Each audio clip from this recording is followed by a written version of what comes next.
하나님께서 우리를 일터 사역으로 처음 인도하셨습니다. 저는 일터 사역 이게 딱 보여지면서 로단대에 다녀온 뒤로 이렇게 그 전부터 이 중요성을 인식했고요. 그래서 하나님의 길의 소중함이 보여서 이제 집중적으로 배워가기 시작했습니다. 같이 나누면서. 근데 쭉 가다 보니까 지난주에도 나눈 것처럼 하나님께서 우리를 선교적 교회로 인도하고 계신 게 선명히 보였습니다. 그래서 제가 지난 주일날 그렇게 설교하고 났더니 한 분이 어떤 모임에서 저에게 그러더라고요. 목사님, 개인적으로 그랬던가? 그러니까 이제는 일터 사역이 아니고 이제 선교적 교회로 바꾸신 거예요? 이제 그런 취지로 저에게 묻더라고요. 그래서 제가 그게 아니고 하나님께서 우리를 인도하신 것이 선교적 교회로 인도하고 계시고 따라와 보니까 거기에 중요한 하나의 핵심이 일터 사역인 거죠. 일터 사역. 이제 그래서 이렇게 쭉 가면서 이제 윤곽이 좀 더 보이기 시작합니다. 윤곽이. 자, 첫 번째, 하나님이 우리를 인도하시는 선교적 교회. 하나님이 우리를 인도하시는 선교적 교회. 자, 이렇게 선교적 교회를 인도하고 계신데요. 그러면 그 선교적 교회가 뭐냐? 한 분이 저에게 그 선교적 교회를 간단하게 정리해 주시면 좋겠다. 그래서 제가 선교적 교회를 정리해 봤어요. 하나님이 우리를 인도하시는 선교적 교회. 하나님은 포도나무 교회를 모든 성도들이 선교사적 삶을 사는 선교적 교회로 인도하고 계십니다. 그러니까 모든 성도가 선교사적 삶을 사는 것은 성경 전체가 말하는 핵심이거든요. 선교적 교회는 하나님의 구속이 인간의 영혼뿐 아니라 각 개인의 모든 영역, 인간 사회와 역사의 모든 영역, 더 나아가 창조 세계의 모든 영역을 구속하신 것이라는 복음의 총체적 성격을 인식하고, 여기 핵심은 복음의 총체적 성격을 인식하는 겁니다. 인식하고 예수님의 부활로부터 시작된 현재 이 모든 영역에서 구속의 역사를 행하고 계시는 하나님의 새 창조의 역사에 모든 성도들이 삶의 모든 영역에서 적극적으로 동참하는 선교적 삶을 사는 교회를 말합니다.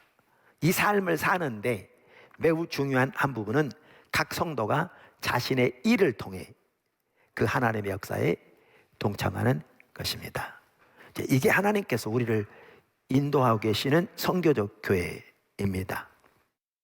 자, 그래서 오늘은 이렇게 교회 선교, 즉 선택에 대해 살펴보되 이 선택과 관련해 중요한 두 성경 구절을 살펴보려고 합니다. 과거에도 보았던 구절들인데요, 특별히 선택과 관련해서 살펴보려 하는데 그 두 성경 구절 중에 하나가 오늘 본문인 창세기 12장 1절 3절이고요 다른 하나가 출애굽기 19장 3절에서 6절입니다. 이 두 구절을 살펴보려고 합니다. 뭐와 관련해서요? 선택과 관련해서. 그리고 선택을 보면 뭘 볼 수가 있는가? 교회 선교를 볼 수 있습니다. 자, 첫 번째 구절입니다. 창세기 12장 1절에서 3절 본문입니다. 먼저 이 본문에 대한 문맥 혹은 맥락을 이해하는 게 중요합니다. 맥락의 중요성, 문맥의 중요성. 그러니까 어느 성경 구절이든지 이 문맥을 이해하는 게 중요하거든요. 이걸 이해하려면요, 우리는 뭘 봐야 되냐면 창세기 1장에서 11장을 이해해야 합니다. 왜냐하면 이게 어디 나와요? 12장 1절에 나오거든요. 바로 그 다음에 나오는 거죠. 그러니까 창세기 1장부터 11장까지가 이 구절이 나오게 된 배경입니다. 할렐루야. 그러면 창세기 1장 2절에 뭐가 나옵니까? 하나님이 천지를 창조하셨습니다. 아까 말한 제1막. 그리고 천지를 창조하시되 모든 단계마다 하나님이 보기에 좋았더라. 너무나 만족하셨습니다. 완벽하셨습니다. 뿐만 아니라 인간을 창조하시되 하나님의 형상으로 창조하셨습니다. 그리고 보기에 힘이 좋았다라고 말씀하셨습니다. 그리고 인간에게 모든 피조 세계를 혹은 창조 세계를 다스리도록 그리고 가꾸고 돌보도록 명령하셨습니다. 이게 문화 명령인 거죠. 여러 번 살펴봤죠, 과거에. 모든 것이 완벽했습니다. 하나님의 샬롬이 거기에 있었습니다. 개인적으로 사람과의 관계에서, 사람과 다른 창조 세계의 관계에서 진정한 화합과 거기에 샬롬이 있었습니다. 하나님의 뜻은 항상 샬롬인데, 평강인데 거기에 충만했습니다. 할렐루야. 그런데 반역이 일어납니다. 그게 창세기 3장에 일어납니다. 인류의 타락, 자기가 스스로 하나님 되기를 선택한 겁니다. 하나님의 주권적인 통찰에 있는 것을 거부하고 자기가 자기 하나님 되기를 선택한 거죠. 이제 이런 부분에 대한 또 다른 의미들은 이제 시간 되는 대로 또 앞으로도 살펴볼 것이고요. 다양한 그 각도에서. 그러면서 그 우리가 잘 아는 대로 그 죄의 영향력은 하나님이 창조하신 모든 창조 세계에 다 영향을 미쳤습니다. 우리 인간이 전인적으로 타락하게 될 뿐만 아니라 각 영역에서 우리 지적인 면을 타락하게 되고, 영적인 면을 타락하게 되고, 감정적인 면을 타락하고, 의지적인 면을 타락하고 뿐만 아니라 다양하게 정치경 사회 문화 다 이르도록, 그리고 심지어 모든 창조 세계까지 그 타락의 영향력이 확대되었습니다. 그러면서 창세기 4장부터 보면 이제 죄가 이렇게 퍼져가는 모습을 볼 수 있습니다. 점점점 죄의 영향력이 확대되는. 그래서 하나님이 어떻게 하셨는가? 노아 시대에 비로 인류를 멸하셨습니다. 그리고 노아로부터 새롭게 인류를 시작하셨습니다. 그리고 시작하시면서 노아에게 하나님이 아담과 하와를 창조하시고 그들에게 주신 명령 그대로 주셨습니다. 보면.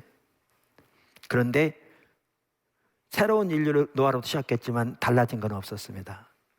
타락의 영향력은 계속 남아있어서 계속 확대되기 시작했습니다.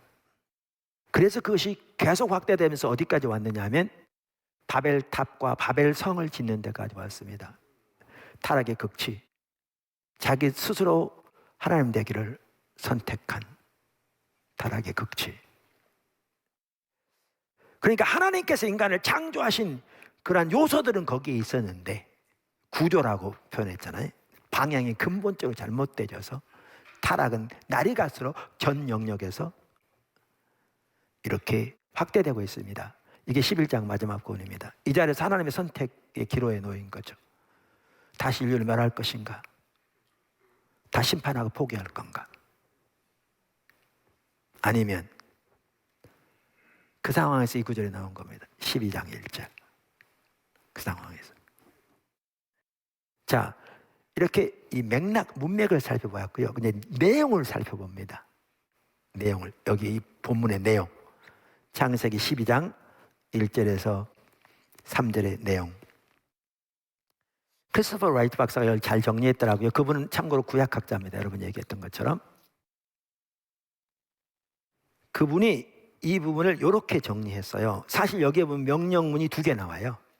아브라함에게 명령하는데 명령이 2개 나와요. 하나는 뭐냐면 일어나 가라라는 게 명령이고요. 다른 하나는 복이 되라는 게 명령이에요. 원문에 보면 명령이 2개예요. 그래서 이 2 명령을 따라 이렇게 정리를 했더라고요. 제가 그 표 보여드릴 겁니다. 여러분, 자, 그리고 여호와께서 아브라함에게 말씀하셨다. 이제 이게 말씀하신 내용이고요. 그 다음에 이제 한꺼번에 다 못 넣어서 첫 번째 명령이 뭐냐? 일어나 가라라는 겁니다. 첫 번째 명령이. 그럼 어디로부터 가냐? 너의 고향으로부터, 너의 친족으로부터, 너의 아버지 집으로부터. 근데 이게 참 의미가 깊어요. 한편으로는 이게 장소적인 면도 돼요. 그 당시 가장 먼저 장소적인 면이죠. 가장 먼저는. 그런데 한편으로는 이렇게 타락해버린 그 타락의 극치가 바벨에서 성과 탑을 쌓는.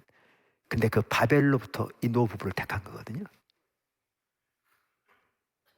하나님이 이 바벨로부터 늙도록 아이를 낳지 못하는 그 노부부를 택한 거예요. 하나님이 전적인 은혜로 선택. 그러면서 뭐라고 그러냐면 거기서 가라.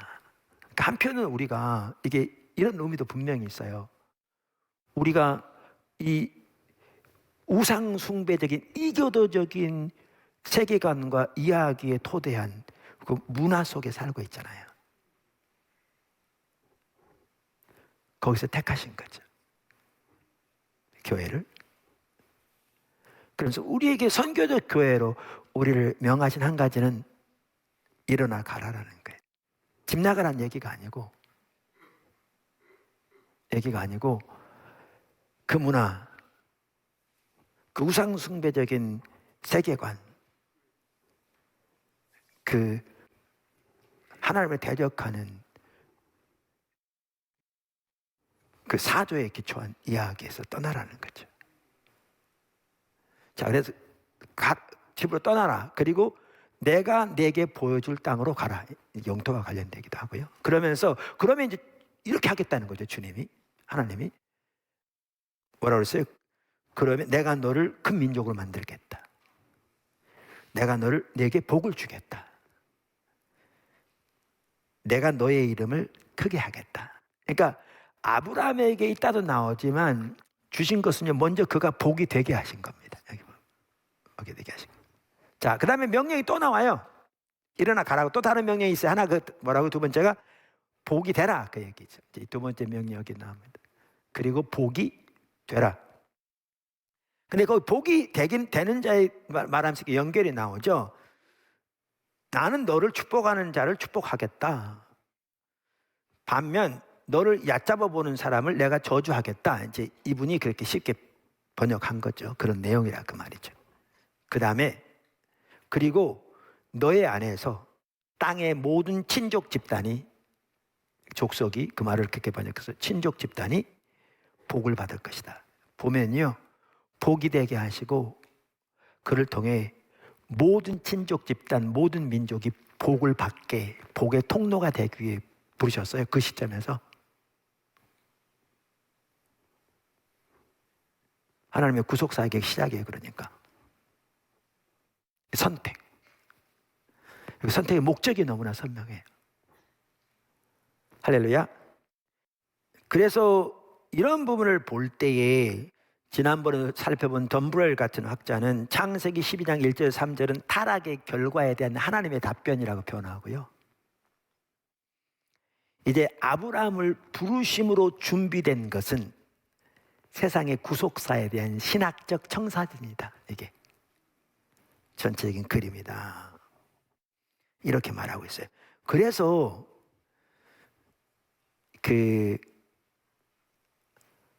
마이클 고인 박사가 교회 소명이라는 책에서 레슬리 뉴비긴의 교회론을 다루잖아요. 그러면서 이 네 가지의 그 핵심적인 요소가 그에게 있다, 원동력이 있다. 그러면서 네 가지를 언급하면서 하나가 교회 선교라고 그랬거든요. 그러면서 선교는 선택과 관련됐다고 그랬는데 그 부분을 다루며 책에 이렇게 써요.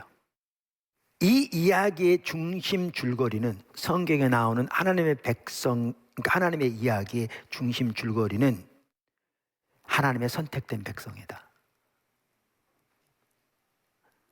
아까 본 삼막, 사막, 오막이 다 하나님의 선택된 백성에 대한 이야기잖아요. 여기 보면 백성 이야기다. 성경 이야기는 하나님이 선택된 백성을 다루시는 것에 대한 이야기로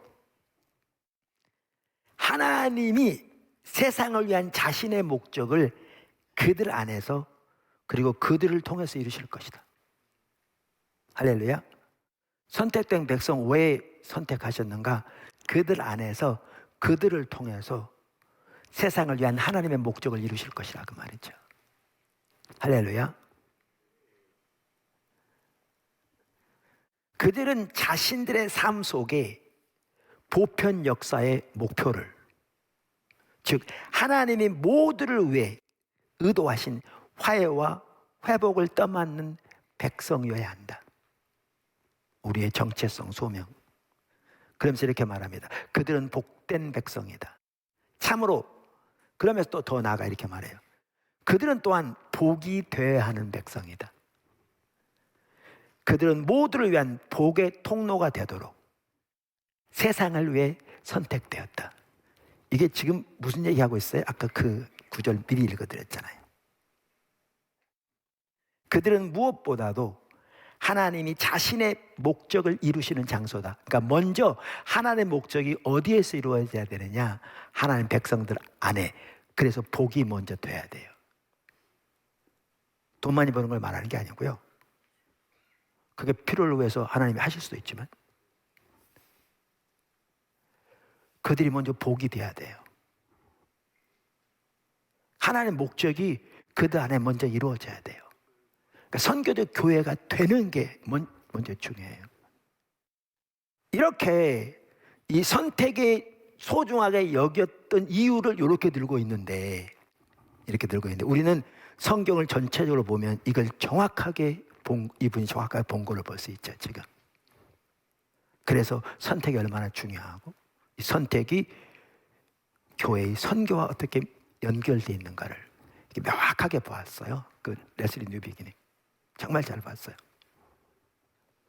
그래서 이분 참 귀하다. 너무. 그리고 성경을 명확하게 말해주고 있잖아요. 자, 이게 이제 첫 번째 구절이고요. 또 하나의 구절은 어디냐면 출애굽기 19장 3절에서 6절이에요. 이 부분도 과거 일부 보았어요. 오늘도 일부 볼 겁니다.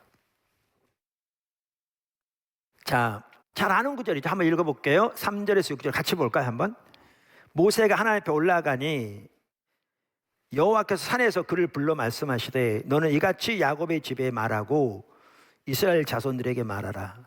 내가 애굽 사람에게 어떻게 행하였음과 내가 어떻게 독수리 날개로 너희를 업어 내게로 인도하였음을 너희가 보았느니라. 세계가 다 내게 속하였나니 너희가 내 말을 잘 듣고 내 언약을 지키면 너희는 모든 민족 중에서 내 소유가 되겠고 너희가 내게 대하여 제사장 나라가 되며 거룩한 백성이 되리라. 너는 이 말을 이스라엘 자손에게 전할지니라. 제가 한번 이 구절에 대한 그 배경 읽어보겠습니다. 출애굽기 19장 4절에서 6절은 하나님의 핵심 진술로 마치 출애굽의 돌적이처럼 출애굽 이야기 1장부터 18장과 율법과 언약서의 이야기 20장부터 24장 사이에 나온다. 이 본문은 이스라엘의 정체성과 하나님이 그들에게 부여한 역할을 규정한다. 정체성, 역할. 게다가 이 본문은 이스라엘의 정체성과 역할을 뭐에 기초해서 하냐면요, 지금은 과거죠. 출애굽 사건, 역사적인 출애굽 구속의 사건, 이것에 기초해서 정체성과 역할을 그 역사적 맥락에서 규정하고요. 더 나아가 이제는 하나님이 세계가 다 내게 속하였으니 그랬잖아요. 온 세상의 소유자로서 우주적인 맥락에서 이 지금 뭐죠? 정체성과 역할을 주시는 거죠. 하나님 백성들에게.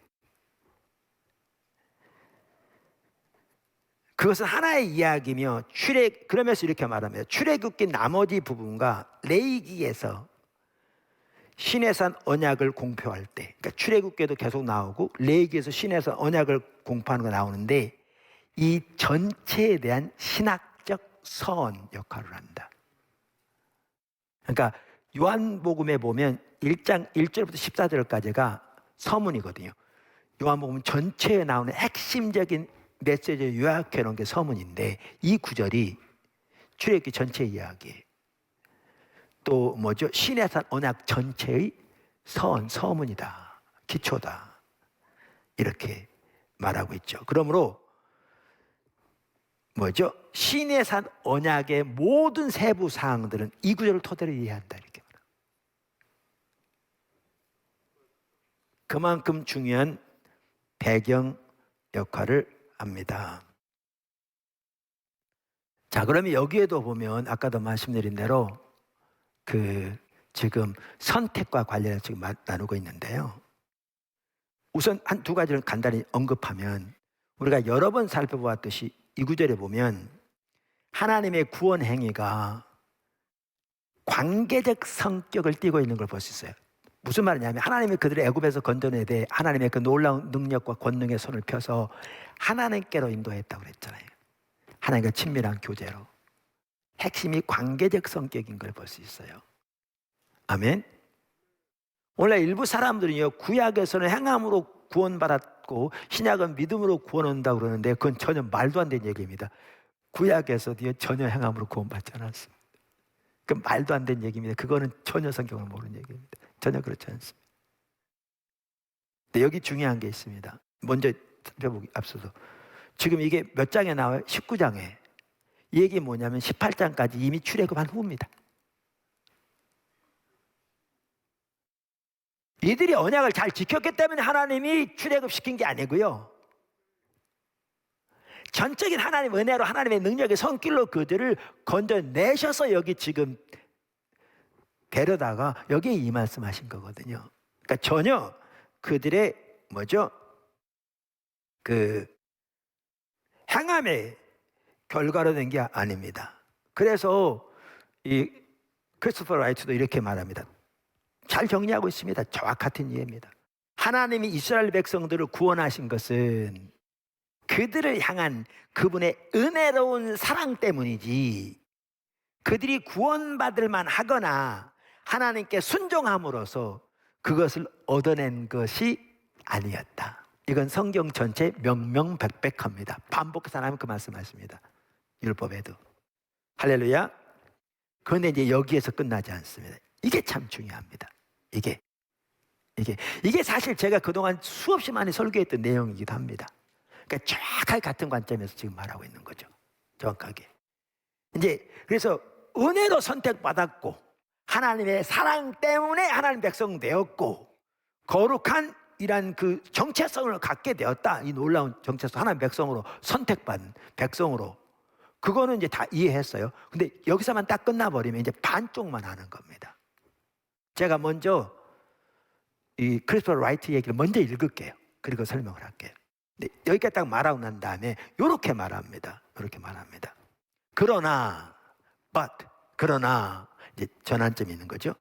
구원받은 이후에, 이유가 강조되어 있습니다. 구원받은 이후, 출애굽 사건 이후, 지금 19장에 18장 이후, 구원받은 이후 그들의 운명, 하나님 백성의 운명, 즉 왕같은 제사장이요 거룩한 백성이 되어야 하는 그들의 운명, 그들의 신분이 아까 그 하나님의 소중한 그 보화, treasured possession이라는 얘기인데 이거 정말 또 귀한 말이에요. 그러니까 그들의 그 하나님의 특별한 소유, 그 다음에 하나님의 왕같은 제사장, 거룩한 백성에 대한 그들의 이제 크리스토퍼 라이트는 운명이라고 표현했는데, 혹은 그들의 정체성, 그들의 어떤 소명 이렇게 표현할 수 있죠.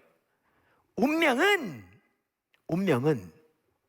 그들이 여기다 제가 더한다면 바로 위에 나온 것처럼 하나님과 친밀한 교제 가운데서 하나님의 통치 아래 적극적인 순종의 삶을 살기로 결단하고 순종할 때에만 이루어질 것이었다.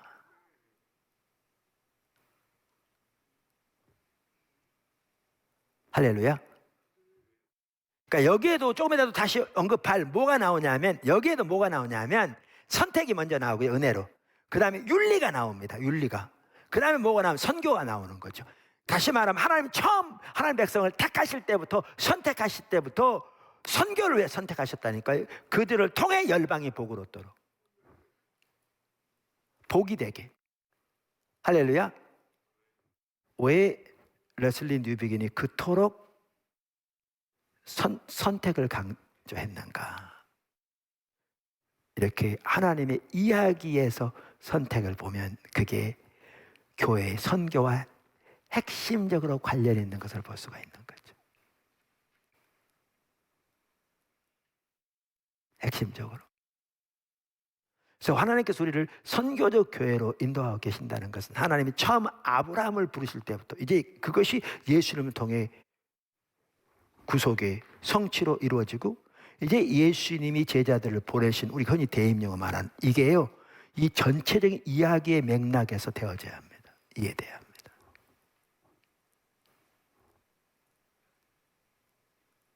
그리고 그 구속에 보면은 모든 창조 세계를 구속 포함된